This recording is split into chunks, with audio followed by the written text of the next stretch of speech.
The Center for Constitutional Rights is going after the Glen Beck program. Beck recently directed his conspiracy theory fear machine at 78-year-old City University of New York professor Frances Fox Piven, accusing her of trying to, quote, intentionally collapse our economic system, end quote.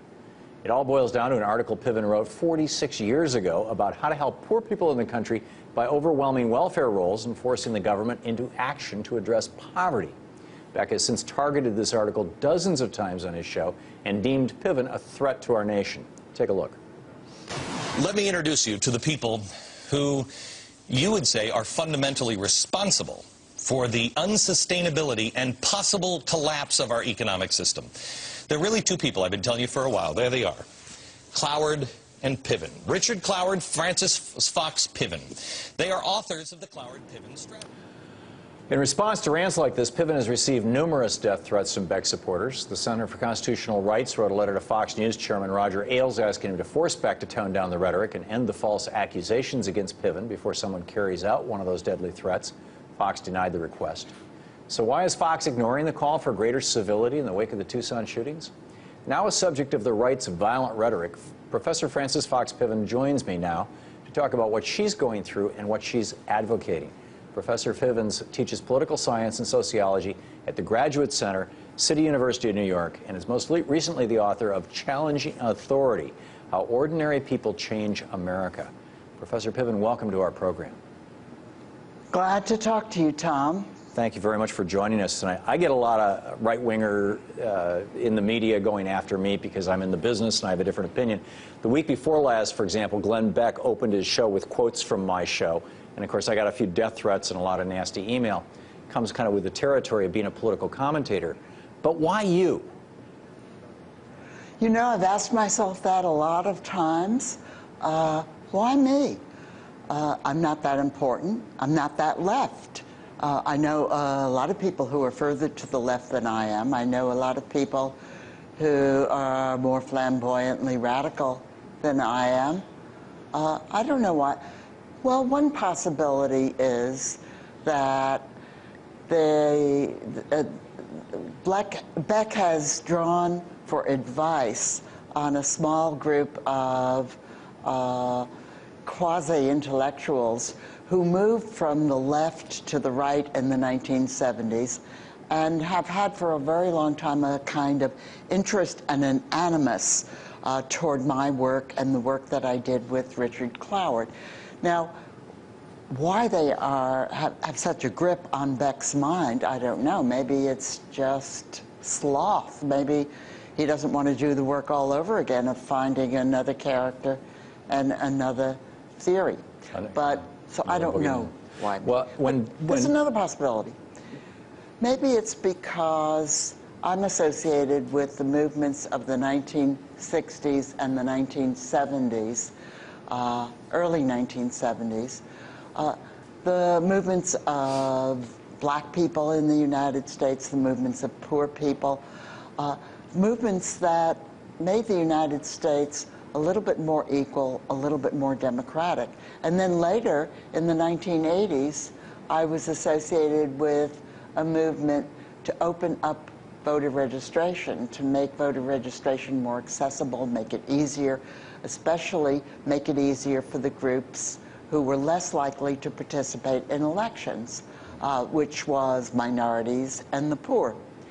And that work on voter registration helped to produce a reform called the National Voter Registration Act. Now, Glen Beck has targeted that work as well, because he traces a direct line between Piven, Cloward and Piven, and the election of Barack Obama, or the work that ACORN, the Federation of Community Organizations, another boogeyman that he went after. I'm curious, when Beck quoted me on his TV show the week before last, the chyron on the TV screen, they misspelled my last name with one N instead of two, even though he's known of my show for years. I mean, we're in the same industry. One N is the Jewish spelling, and even though I was raised Methodist, 100% of the hate mail I got from being attacked by Beck called me a Jew or used slurs describing me as Jewish. the K word and whatnot. Do you think he's That's promoting amazing. an anti-Semitic agenda or speaking to anti-Semites in dog whistle language? Well, he may be. He certainly is promoting a kind of anti-black agenda. He's promoting an anti-poor agenda. But he's, in the main, I think, he's promoting an agenda which is trying to level, to get rid of, to all of the, what he calls progressive institutions and the progressive groups in the United States. But the interesting thing to me, and it may have something to do with the Jewish connotations that you're talking about, is that his role in this, his role in this campaign is to tell a story. It's a kind of paranoid, crazy story, but it's a story about what's going wrong in the United States, which names particular people and gives them awesome power. Ridiculous power, to be sure, but you know, when people are confused and they don't understand what's happening in the country, those stories may have traction. Well, it's like in drama. You can only be as good a hero as your anti-hero is evil. You know, without Lex Luthor, Superman would have been boring. Yeah. I'm curious, let's talk about your actual agenda in the 3 or so minutes that we have left here. Today in an article in National Review Online, they said that you've called for an American movement of strikes and riots on the model of the one recently seen in Greece. Beck tonight went off on his TV show to go to great lengths to point out that a woman, a pregnant woman, a young pregnant woman, was killed in those riots in Greece. What did you say? What are your thoughts, and how do you think change comes about in America? Well, I think social movements have been a very important force in democratizing the United States. I think that's been true from the very beginning of the country.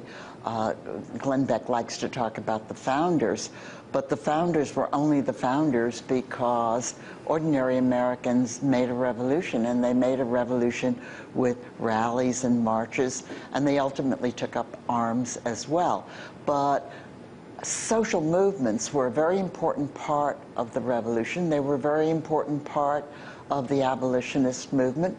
They were a very important part of the labor movement. Why do you think we have laws which protect workers?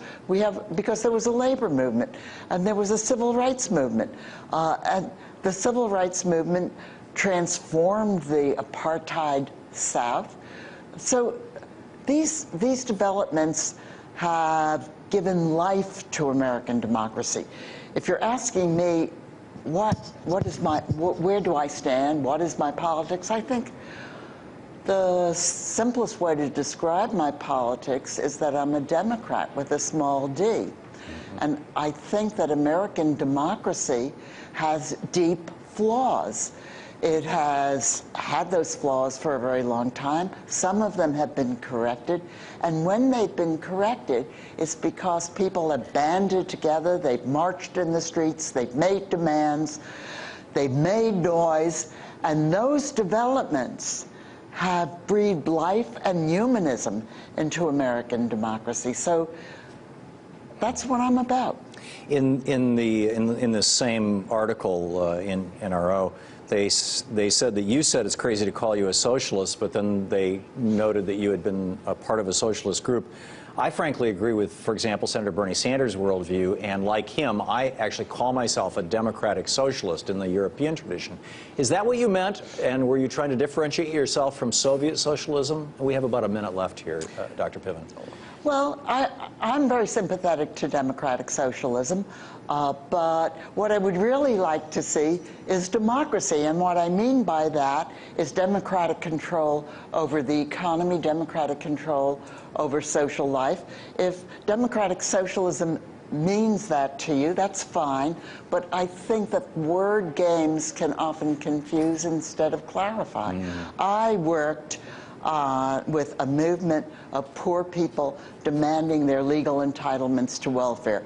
I worked very hard to make the election system more open, especially to poor people, to disabled people, to minorities.